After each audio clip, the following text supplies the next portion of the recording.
Namaskar. Cooperative as a movement, we know traditionally and by ideology has always helped and helping humankind in all natural calamities and disasters. Impact of COVID-19 is far-reaching. It's very deep and very intrinsic impact on the mankind.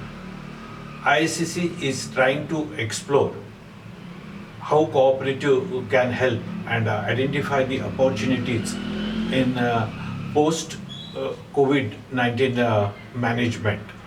ISCC as a think tank has taken this endeavor to help cooperatives and then the society at large to explore various ideas, various possibilities to help humankind.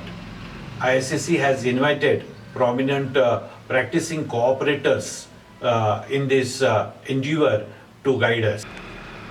The first in this speech series, we have invited Sri Prakashji Naiknavre, Managing Director of National Federation of Cooperative Sugar Factories, New Delhi. Mr. Naiknavre is a prominent figure, cooperator in sugar sector. He is associated with sugar industry for more than 25 years. Currently, he is Managing Director of the National Sugar Federation, but earlier, for long 12 years, he has worked as Managing Director of Maharashtra State Cooperative Sugar Factories Federation. And as we all know, Maharashtra is a sugar bowl. So in sugarcane cultivation, enriching it in sugar recovery, and then professional management of sugar cooperatives, Mr. Naiknavre has contributed a lot. He is agriculture graduate, headed earlier country head as of a multinational cooperative. I invite Sri Naiknavre ji to deliver his speech and identify the opportunities of for cooperative marketing post COVID-19, especially for the sugar sectors. Mr. Naiknavre, please. Well, the cooperative is an important tool of economic development in both rural and urban India. Though more successful in areas like agriculture, credit and marketing, cooperatives are very much active in other areas also like milk, sugar, cotton, handloom, housing and fisheries. They have shown brilliant growth. In fact, with evolving market scenario, the cooperatives in some states like Kerala have got into complex business operations, running IT parks and medical colleges, etc. Overall, cooperatives have made significant contributions in economic development of India. At the grassroots level, there are 95,000 primary agriculture credit societies, as we call them, PACs, in the country, which are closest to the farmers. They have the presence in nearly all the villages of India with 131 million farmer subscribers. In cities, the loan book of urban cooperative banks has grown from rupees 1.3 trillion in the year 2004-05 to rupees 6.2 trillion in the year 1920, according to Reserve Bank of India. Overall, there is huge network of cooperatives across India. Cooperative marketing, if I go by a definition, is an agreement to combine marketing efforts. It gives an idea of collective efforts to achieve specific objectives, to carry out marketing strategy for agriculture products. Economy of scale is an enormous benefit. Cooperative marketers often use their power in collective bargaining as well. While one farmer may have a difficult time getting the highest price for his cereals, products or services, 100 farmers joining force control a significant portion of the supply. Thus, they increase their bargaining power. A couple of benefits that come to my mind of a cooperative marketing in India. I start with increase the bargaining strength of farmers through cooperative because their produce is now marketed by single agency. Direct dealings with final buyers removes the intermediaries and ensures fair price to both the producers and the consumers. There's no middleman involved here. The marketing cooperative societies provide credit to the farmers to save them from the necessity of selling their produce immediately after harvesting. This ensures better returns to the farmers. This is very important in the Indian context because when the produce is ready, invariably the arm twisting tactics come about in the market, and the farmer is the loser in the whole thing. So with the cooperatives in place, this particular hurdle is eliminated. Easier and cheaper transport reduces the cost and botheration of transporting produce to the market through the cooperative movement. The cooperative marketing societies generally have centralized storage facilities. Thus, the farmers can wait for better prices. Also, there is no danger to their crop from rains, rodents, and thefts. Classic example of this is onions in Nasik area. If you go in Maharashtra, where you find those godowns very well constructed, systematically stored to get the produce better price. The task of grading and standardization can be done more easily for a cooperative agency than by individual farmer. So far as marketing intelligence is concerned, the cooperatives can arrange to obtain data on market prices, demand and supply, and other related information from the markets on a regular basis and can plan their activities accordingly.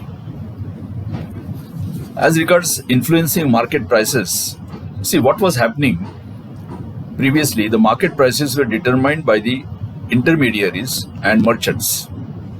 Now the cooperative societies have changed that entire complexion of the game, which is the big achievement of cooperatives. The cooperative marketing societies can easily arrange for bulk purchases of agriculture inputs like seeds, manures, fertilizers, pesticides, and consumer goods at relatively lower prices and can then distribute them to the members. I have also worked in fertilizer industry and I have seen this for myself, that my sales orders from an individual private dealer for my fertilizers vis-a-vis the sales orders that I used to get from the taluka level Kharidi Vikri Sangh or the district level sales purchase union were huge, magnanimous, and because it's a collective order of all the societies falling under their jurisdiction. The cooperative societies can undertake collective processing activities like crushing oilseeds, ginning and pressing of cotton, etc., at a much lesser overhead cost. And this is another big example, the success story of cooperatives. When I look at the types of cooperative marketing structure which is found in India, I see largely, broadly, first there is a two-tier system with primary societies at the base and the state societies at the apex. Let me just elaborate on this. Second, there is a three-tier system with primary societies at the village level, central marketing societies at the district level, and the state marketing societies at the apex level. At present, the cooperative marketing structure comprises of 2,633 general purpose primary cooperative marketing societies at the mandi level, covering all the important mandis in the country, and 3,290 specialized primary marketing societies for oilseeds, etc. There are 172 district central federations and the National Agriculture Cooperative Marketing Federation, which is popularly known as NAFED, is at the national level. NAFED, as you all know, is the apex cooperative marketing organization dealing in procurement, distribution, export, and import of selected agriculture commodities, doing a great job for the nation. Let's look at the opportunities for cooperative marketing post-COVID-19. Despite a pandemic, COVID-19 has also created a sea of opportunity for cooperatives in India. The lockdown and the protocols such as physical distancing have accelerated the adoption of technology and internet-based marketing activities. This is typically called blessing in disguise. Corona was never expected, never invited, but it has given a new opportunity for the cooperative sector to find their strengths. Since the first lockdown, the number of cooperatives that provide products, services, and information via email has grown very rapidly. Many organizations have now revamped their websites to reach new customers, which previously was not happening. So the whole pace was very slowed down. Many cooperatives are now looking to exploit the internet as a marketing tool, and therefore cooperatives can reap the benefits only by adopting technology, such as offering their products and services online. Also, wholly digital business models have been more resilient to the current crisis, and therefore cooperative organizations should aim to digitize their operations. Government of India is giving top prominence to the digitization in the country, and cooperatives are not far behind there. The pandemic has accelerated the trend towards greater adoption of social media and growth in sales through e-commerce websites. This is a very positive change that I am seeing in the working of the cooperatives. Mode and convenience of payment is a major challenge for marketers. Even though cash mode has remained prominent, cooperatives should move to e-payments for fast growth. Some cooperatives are doing it, but still I find there is a scope for improvement here.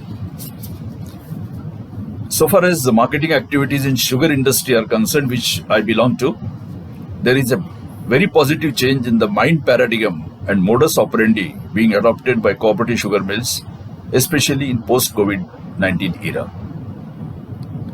Many mills now have independent marketing departments manned by qualified and experienced executives, continuously scouting for sales opportunities within and overseas markets for sugar, molasses, and ethanol. Ethanol is the fuel additive, as you all know. This positive change has not come overnight. Consistent collective efforts by the cooperative federations in close association of training institutes like Wamnicom, they are now showing desired results. Now, next phase is to intensify these collective efforts of training programs in creating product brands and effortfully penetrating the virgin markets, both domestic and overseas. I'm sure the new dynamic and vibrant Indian cooperative sugar sector would acquire top position in selling, marketing, and exporting their products efficiently, making India not only the highest sugar producer and the highest sugar consumer, which we are currently today, but also a prominent global exporter. And with the formation of country's first cooperation ministry in Delhi, which has happened just last month, there will be more impetus, drive, motivation, which is bound to come to make this particular dream come true. So everything is happening in the right direction, and it will show the results.